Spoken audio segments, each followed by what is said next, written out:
শাশি আনকে পোলা তো পুরুষ মানুষ না মহিলা নকশাল।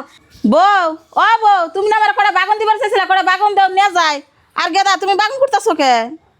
চাষি আমি বাগুন করুম না কি করবো আন্নে গো একটা কথা শুনে না আর যা সবজি রান্ধে একটু সবজি স্বাদ হয় না সেই জন্য আমি বাগুন করে ভাবছি রান্ধুম।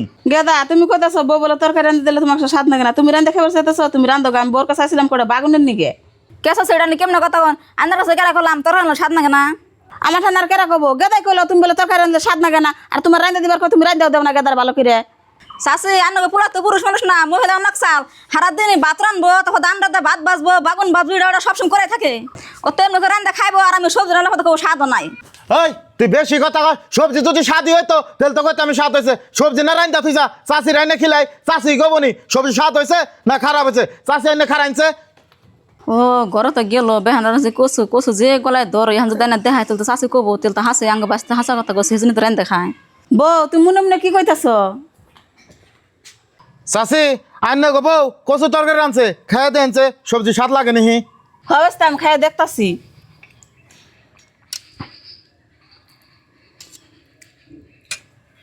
বাস্তা তুমি কি খাওয়াইলা গলায় না ধরছে আমার একবারে? চাষি গলায় ধরে দেখে আমি সেই জন্য কইছি ঘরে কটা বাগুন আছে আমার রান্দা দাও আমি কটা ভাত খামনি, তার রান্ধে না দেখে আমি নিজে রান্না নিকে বইছি। কচুকে আমি আনছো না তুমি আনছো জানবা আনছো হেমবার আনছো গলা দোষ না আমার কি দোষ? ভাইস্তা কচু তরকারি খাই আমার গলায় ধরছে, তোমরা নারে করো গাম বাতে যে হারাহারি করে নিমু খাই গিয়ে।